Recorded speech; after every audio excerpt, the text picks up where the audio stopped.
In this problem, it is said that a computer program has two blocks which are written independently by two different programmers.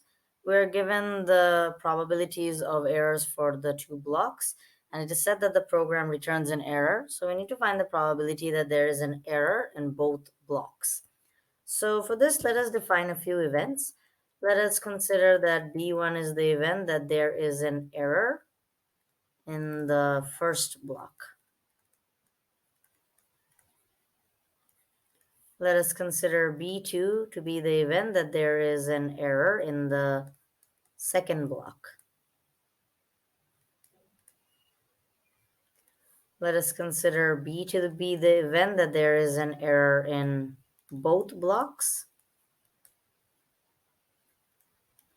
And let us consider E to be the event that the program returns an error.